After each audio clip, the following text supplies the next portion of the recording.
والسابقون الأولون من المهاجرين والأنصار والذين اتبعوهم بإحسان رضي الله عنهم ورضوا عنه.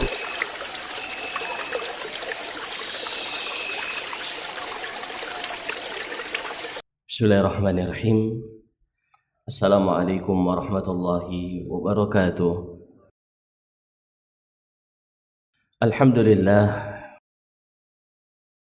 Alhamdulillahi hamdan hamidin hamdan syakirin wa usalli wa usallimu ala asyrafil anbiya'i wa imamil mursalin nabiyina wa sayyidina Muhammadin wa ala alihi wa ashabihi ajma'in. Amma ba'd. Bapak dan ibu-ibu, ma'asyiral muslimin wal muslimat, rahimani wa rahimakumullah. Di pagi hari yang berbahagia ini, alhamdulillah Allah Subhanahu wa taala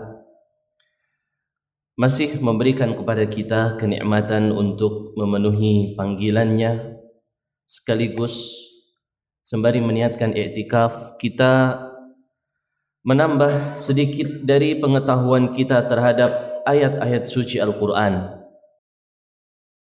Seorang yang hatinya itu terikat dengan masjid, rajulun qalbuhu mu'allaqun bil masajid, seorang yang hatinya terikat dengan masjid.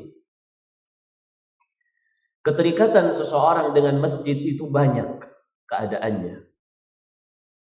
Dari semua keterikatan seorang dengan masjid, yang terbaik adalah ketika seorang menjadikan masjid itu tempat untuk memperbaiki hubungannya dengan Allah Subhanahu wa taala. Untuk dia menyesali kesalahan-kesalahannya, untuk memperbaiki ibadahnya, untuk memperbaiki pengetahuannya tentang bagaimana mengenal Allah Subhanahu wa taala.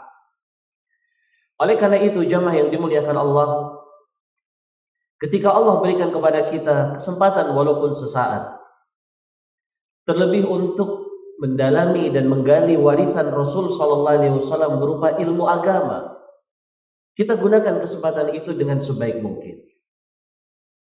Kadang seorang terbuang waktunya sesaat antara maghrib dengan isya, yang sebenarnya kalau dia duduk di masjid, dia akan mendapatkan tambahan ilmu agama.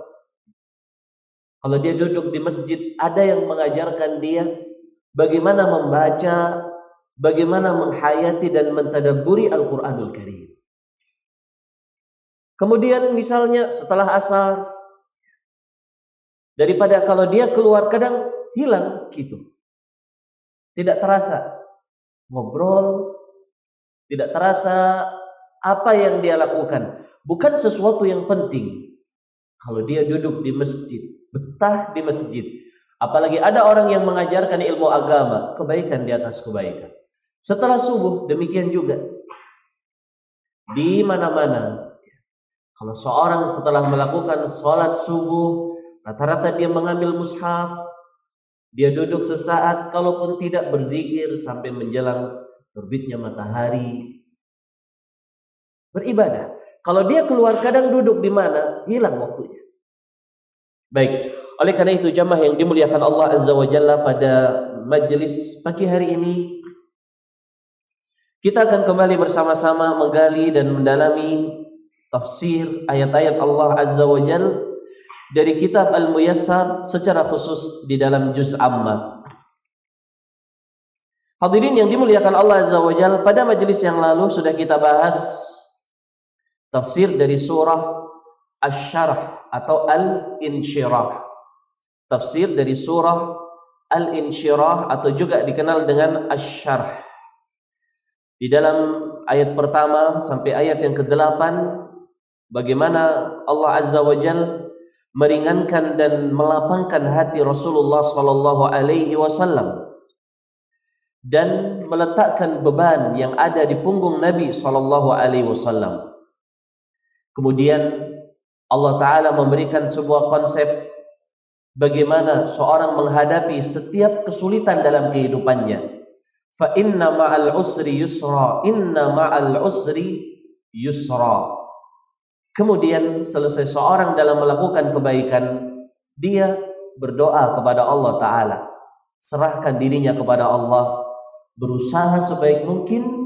Seandainya ada kekeliruan, dia bertaubat kepada Allah, berharap sebaik mungkin yang dia lakukan itu untuk Allah Subhanahu wa Ta'ala. Baik, pada majelis yang lalu ada sebuah kaidah yang kita bahas bersama-sama, bahwa satu kesulitan yang menimpa anak Adam akan diganti oleh Allah Ta'ala dengan dua kemudahan. Begitu ya. Satu kesulitan yang kita hadapi jamaah, akan Allah berikan kepada kita balasan dengan dua kemudahan. Itu kita ambil dari mana? Dari ayat Allah, fa inna ma'al usri yusra, inna ma'al usri yusra. Satu kesulitan Allah akan berikan kepada kita dua kemudahan. Satu kesulitan kita akan dapat dua kemudahan. Dari mana kita ambil kesimpulan itu? Padahal dalam dua ayat itu, fa inna ma'al usri yusra, inna ma'al usri yusra. Sama-sama dua disebut kesulitan, dua disebut kemudahan. Kok hasilnya sama dengan satu kesulitan berbuah dua kemudahan? Kok bisa seperti itu? Ada alif lam di mana? Di awal yang usri atau yusra? Al-usra. Fa inna ma'al usri. Jadi di alif lam di dalam kata al-usr yang artinya itu kesulitan. Sama-sama disebut dua, banding dua. Kok hasilnya satu kesulitan berbuah dua kemudahan? Rahasianya di dalam alif lam. Alif lam al-usri dan alif lam al-usri dalam dua ayat tersebut maknanya satu. Alif lam di situ adalah alif lam ahdiyah yang memiliki makna sama. Kesulitan di ayat pertama sama dengan kesulitan di ayat yang kedua. Tetapi kemudahan dalam ayat yang pertama beda dengan kemudahan di ayat yang kedua. Jadi ini adalah motivasi ya, bapak-bapak dan ibu-ibu. Ketika Allah uji kita dengan ujian apa saja, yang paling dekat dengan kita, ada orang-orang tercinta kita diuji dengan sakit, diuji dengan kematian, diuji dengan kehilangan orang yang dia kasihi. Akan Allah ganti dengan dua kemudahan. Satu kesulitan, dua kemudahan. Makanya banyak dari kalangan ulama salaf yang mereka itu ketika ditimpa dengan musibah, mereka sampai kepada tingkatan bersyukur dengan ujian itu. Masih ingat kita para jamaah, tingkatan-tingkatan orang dalam menyikapi ujian ada tiga. Semuanya baik, tapi jangan yang keempat, karena itu jelek. Yang pertama adalah sabar. Ini paling rendah. Sabar maknanya dia tidak murka dengan ketentuan Allah. Dia terima. Sabar, dia hadapi dengan tenang. Tingkatan di atas sabar adalah ridha. Dia ridha dengan ketentuan Allah Azza wa Jalla, karena dia yakin Allah akan ganti dengan yang lebih baik. Yang ketiga adalah syukur. Ini tingkatan yang paling tinggi, jemaah. Ketika seorang ditimpa musibah oleh Allah dan dia bersyukur, maka dia telah sampai kepada hakikat musibah yang sebenarnya, bahwa tidaklah setiap kesulitan pasti akan Allah ganti dengan dua kemudahan. Tapi jangan yang keempat. Apa yang keempat? Dia murka, ya, murka dengan musibah yang telah Allah tentukan untuk dirinya. Nas'alullah afiyah wassalam. Baik para jamaah yang saya muliakan, kita akan masuk dalam surah yang setelahnya, yaitu surah Ad-Duha. Dan surah Ad-Duha ini para jamaah yang saya muliakan terdiri dari 11 ayat, menggambarkan kepada kita apa yang dilalui oleh Rasul sallallahu alaihi wasallam sebagai pelajaran untuk kita semuanya. Kita akan baca beberapa ayat, lalu kita akan kembali dalam tafsir para ulama terkait dengan ayat tersebut. Baik. A'udzu billahi minasyaitonir rajim. Bismillahirrahmanirrahim. Wadduha wal laili idza saja ma wadda'aka rabbuka wa ma qala walal akhiratu khairul laka minal ula wala sawfa yu'tika rabbuka fatarda alam yajidka yatiman fa'awa wa wajadaka dhallan fahada, wa wajadaka 'ailan fa'aghna, fa ammal yatima fala taqhar, wa ammas sa'ila fala tanhar, wa amma bi ni'mati rabbika fahaddits. Ayat pertama sampai ayat yang ke-11. Artinya beserta dengan tafsir dari para ulama, di ayat yang pertama Allah bersumpah dengan salah satu waktu yang istimewa yang dimiliki oleh seorang muslim, yaitu waktu duha, wadduha. Kemudian Allah menyambung dengan sumpah dengan waktu lain yang mulia juga, wal laili idza saja, dan malam ketika itu telah berlabuh, dan malam yang dia itu telah tenang, semua orang terlelap dengan tidurnya. Jamaah yang saya muliakan, yang sering kita ulang, bahwa Allah Azza wa Jalla boleh untuk bersumpah dengan siapa saja dari makhluk-makhluknya. Beda dengan kita makhluknya, tidak boleh bersumpah kecuali dengan nama Allah. Kita tidak boleh bersumpah kecuali dengan nama Allah Subhanahu wa ta'ala. Tetapi kalau Allah boleh bersumpah dengan apa yang Allah kehendaki. Dan para ulama menyebutkan ketika Allah bersumpah dengan apa yang Allah kehendaki, maka apa yang Allah bersumpah dengannya itu adalah sesuatu yang mulia, sesuatu yang istimewa, yang perlu kita perhatikan bersama. Dalam ayat ini Allah bersumpah dengan dua hal. Pertama waktu duha, dan kedua adalah penghujung malam. Ini menandakan bahwa dua waktu itu adalah dua waktu yang istimewa. Ad-duha sendiri, para jamaah yang saya muliakan, adalah waktu di mana orang-orang yang dia itu menyesali perbuatan dan dosa yang telah dia lakukan, bertaubat kepada Allah Subhanahu wa ta'ala. Dikenal di waktu itu dengan salat duha. Salatul duha, kata Nabi SAW, adalah salatul awwabin, salatnya orang-orang yang bertaubat kepada Allah. Salat duha, seorang yang dia menggunakan waktu duha dengan ibadah akan menghapuskan dosa-dosa yang telah dia lakukan. Innal hasanati yudhibna sayyi'at, kata Allah Ta'ala. Sesungguhnya kebaikan akan menghilangkan dosa, menghilangkan kemaksiatan. Salatul awwabin, salatnya orang-orang yang mereka bertaubat kepada Allah. Bagaimana tidak jamaah, ketika seorang dia berkecimpung dengan dunianya, berkecimpung dengan hartanya, usahanya, mungkin dia teledor, mungkin dia salah, dia sempatkan sesaat dia bermunajat kepada Allah Ta'ala. 2 rakaat boleh, 4 rakaat boleh, 6 rakaat boleh, 8 rakaat boleh. Para ulama menganjurkan untuk tidak lebih dari 8. Dan itu yang teriwayatkan dari Nabi SAW, kalau beliau pernah melakukan sholat duha. Dan 8 rakaat itu 2 rakaat salam, 2 rakaat salam, 2 rakaat salam, 2 rakaat salam. Ini adalah salat al-awwabin. Jangan lewatkan waktu itu jamaah. Dan para ulama mereka menyebutkan bahwa sebaik-baik seorang melakukan salat duha hina tarwidul fisal, ketika anak-anak onta atau anak-anak kambing itu kepanasan dengan cahaya matahari. Ini adalah waktu yang paling utama seorang melakukan salat duha. Kurang lebih jam 8 atau jam 9 atau 10. Ini waktu yang terbaik. Ketika anak-anak onta atau kambing dia mulai kepanasan dengan cahaya matahari. Dan itu dimulai sejak matahari terbit, kurang lebih tingginya 1 tombak sampai sebelum waktu matahari di atas kepala kita. Jadi kurang lebih dari jam 7:30, barangkali kalau saat-saat ini subuhnya itu terlambat, maka dimulai dari jam 7:30 bisa jadi sampai jam 12 kurang. Jam 12 kurang. Ini waktu yang bisa kita gunakan.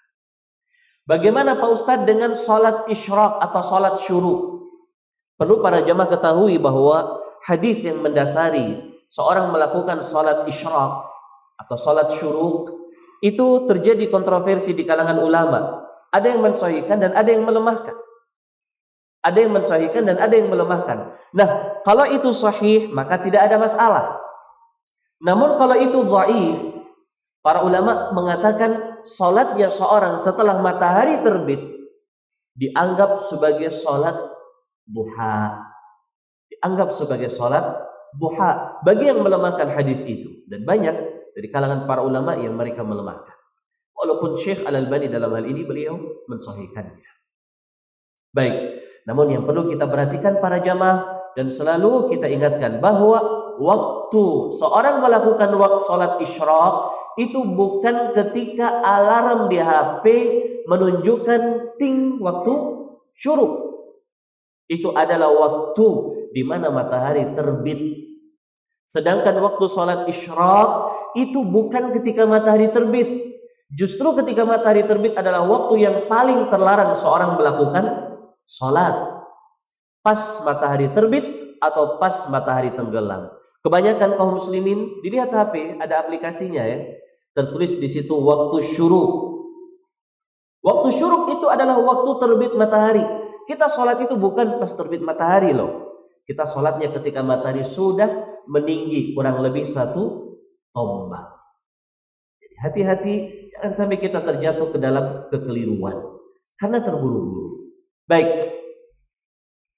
Begitu juga jamaah yang saya muliakan, waktu yang kedua wal-laili idza saja. Saja kata para ulama di sini adalah wal-lail idza sakana bil khalqi washtadda dhalamu. Ketika manusia sudah terlelap, sudah sangat gelap, pekat gelapnya. Disitulah waktu di mana hamba-hamba Allah berdiri bangun, meninggalkan ranjang mereka, bermunajat, berdoa kepada Allah Ta'ala. Semua yang dia ingin curahkan kepada Allah, dia sampaikan di waktu itu. Kenapa ini istimewa para jamaah? Karena di waktu itu terbuka pintu-pintu langit. Seorang yang dia meminta kepada Allah di waktu itu, Allah telah mengatakan, tidak akan aku tolak. Man yad'uni fa astajibalah, wa man yas'aluni fa u'tiyah, wa man da'ani wa man istaghfara li fa ughfiralah. Siapa yang dia meminta kepada aku akan aku beri. Siapa yang dia menginginkan sesuatu dari aku akan aku penuhi keinginannya. Dan siapa yang dia meminta maaf, beristighfar kepada aku akan aku ampuni semua dosa-dosanya.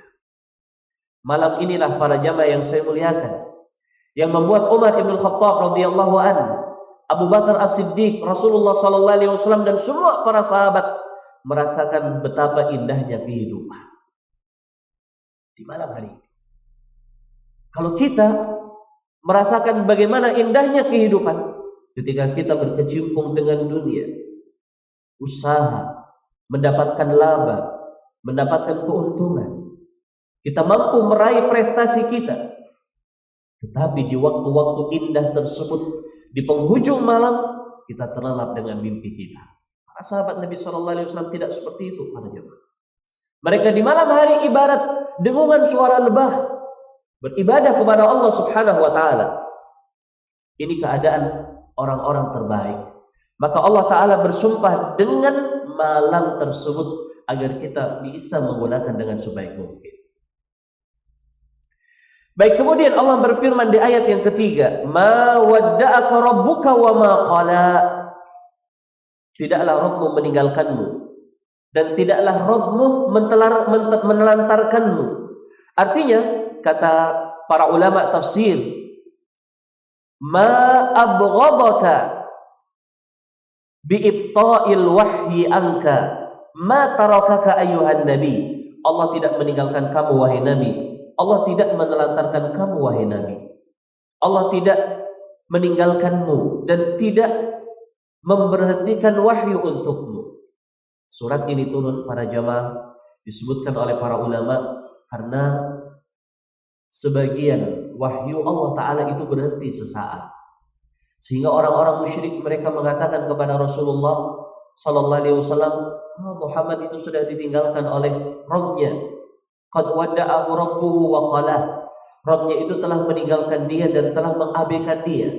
Sedih Nabi SAW di kala itu. Karena wahyu terlambat turun. Karena wahyu itu adalah mukjizat Nabi SAW. Maka turun ayat ini memberikan motivasi kepada Rasulullah SAW. Ma wadda'aka rabbuka wa ma qala. Tidaklah Rabbmu meninggalkanmu dan tidaklah menelantarkanmu.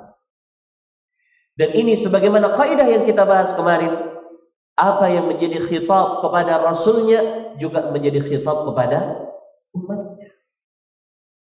Ketika seorang dia merasakan kesempitan di hidup, ketika seorang merasa bumi ini sempit, pintu-pintu rezeki tertutup, tidak ada orang yang menemani dia, tidak ada orang yang menghibur dia, ketahuilah Allah Azza wa Jalla tidaklah meninggalkan dan menelantarkan kita selama kita di atas syariat Allah.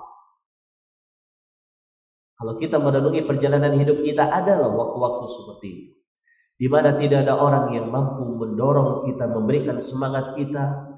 Yang ada orang-orang yang mereka berusaha untuk menjatuhkan kita dalam perjalanan menuju keridhaan Allah. Di situ kita mengingat Allah, kita masih punya Allah. Sabar. Ada jalan keluar dari setiap masalah yang kita hadapi. Ma wadda'aka rabbuka wa ma qala. Rabbmu tidak akan meninggalkanmu wahai Muhammad sallallahu alaihi wasallam. Dan orang-orang yang berjalan di atas jalannya Rasulullah sallallahu alaihi wasallam. Ini biasa jamaah ketika berkaitan dengan masalah ekonomi, ketika berkaitan dengan masalah persahabatan, itu dia. Akan muncul benih-benih seperti itu. Tetapi akan kita tangani dengan baik kalau kita memahami kandungan ayat ini. Walal akhiratu khairul laka minal ula, kata beliau. Dan sungguh akhirat itu lebih utama bagimu daripada kehidupan yang pertama.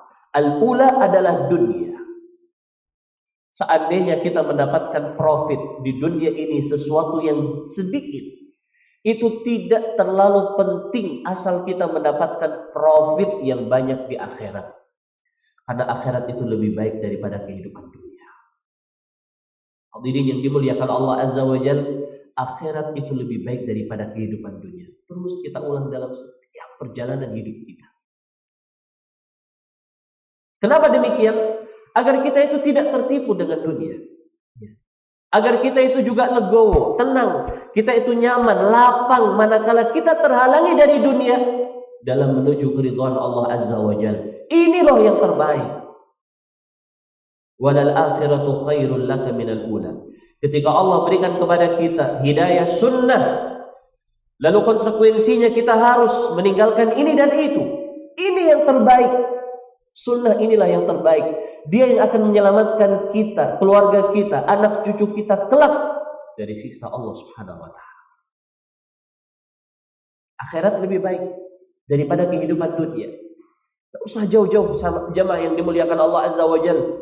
Apa yang dirasakan oleh orang yang terbaik di dunia ini, orang yang terkaya, orang yang terhebat di dunia ini, tidak bisa dibandingkan dengan secuil dari kenikmatan-kenikmatan surga. Tetapi itu sesuatu yang belum kita rasakan. Kita bersabar. Baik, walal akhiratu khairul laka minal ula, walad darul akhirati khairul laka min dari dunia. Kehidupan akhirat lebih baik daripada kehidupan dunia. Cuma untuk men-set ke situ itu kadang kita sulit. Kadang kita itu tertipu dengan fata morgana. Kita tertipu dengan dunia nyata. Yaitu kehidupan dunia ini, para jamaah yang saya muliakan. Kita tertipu dengan sesuatu yang instan. Kalau kita nggak pegang duit di tangan, berarti kita itu memang orang yang rugi. Coba perhatikan para jamaah. Bukan orang yang tidak sholat dia orang yang rugi. Tapi orang yang tidak punya duit di tangan, tidak ada duit di rekeningnya, tidak ada duit di tabungannya, dia orang yang rugi. Sudut pandang manusia sekarang seperti itu. Dan ini sudut pandang Qaruniyah, warisan Qarun, bukan warisan nabi-nabi Allah Subhanahu wa taala. Maka jangan seperti kita orang yang Allah ingatkan, ya laita mithla ma utiya Qarun. Seandainya kita mendapatkan apa yang diberikan oleh Qarun, kita berkeinginan untuk mendapatkan dunia. Kalau akhirat nol, tidak ada keinginan sama sekali. Baik, oleh karena itu jamaah yang dimuliakan Allah Azza wa Jalla, walal akhiratu khairul laka minal ula, akhirat itu lebih baik daripada kehidupan dunia. Terus kita ulang-ulang dalam perjalanan hidup kita, dalam perjalanan langkah kita, insyaallah kita akan selalu diingatkan dengan kebaikan. Qala wala sawfa yu'tika rabbuka fatardha, dan Rabbmu akan memberikan padamu pemberian-pemberian dan engkau akan ridha wahai Muhammad. Ai wala sawfa yu'tika rabbuka ayyuhan nabiyyu min anwa'il in'am fil akhirah fatardha bidzalik. Allah akan memberikan padamu kenikmatan yang banyak di akhirat. Engkau akan ridha. Benar para jamaah. Kita akan ridha dengan pemberian Allah. Sabar saja di dunia ini. Jangan dengannya kemudian kita melangkah dalam perkara yang haram. Sabar. Orang kita di dunia itu hidup sesaat. Bersabar sesaat masa tidak bisa untuk kehidupan selama-lamanya. Ketika Allah Ta'ala wafatkan kita, mulailah di situ perjalanan balasan kehidupan dunia dengan kenikmatan akhirat. Pas kita mati, jamaah yang saya muliakan, di situ langsung orang yang dia beriman kepada Allah langsung disambut oleh malaikat-malaikat rahmah. Rohnya itu diangkat ke dalam surga. Mulai disitulah kita akan merasakan balasan. Selama hayat masih dikandung badan, itu artinya Allah berikan kepada kita kesempatan untuk ibadah. Kalaupun kita cari dunia, cukup menegakkan tulang punggung kita dalam ibadah, membantu kita dalam ibadah. Selebihnya kita akan tinggal semuanya. Baik, fenomena keadaan seperti ini jamaah yang saya muliakan akan mampu mendorong kita untuk istiqamah di atas jalan Allah Subhanahu wa ta'ala. Baik, ada 5 ayat yang telah kita baca. InsyaAllah yang tersisa akan kita sambung pada majelis kita di pertemuan yang akan datang biidznillah. Demikian para hadirin, semoga bermanfaat. Terima kasih atas segala perhatiannya dan mohon maaf atas segala kekurangan. Kita cukupkan. Subhanakallahumma wa bihamdik, asyhadu an la ilaha illa anta astaghfiruka wa atubu ilaik. Assalamualaikum warahmatullahi wabarakatuh.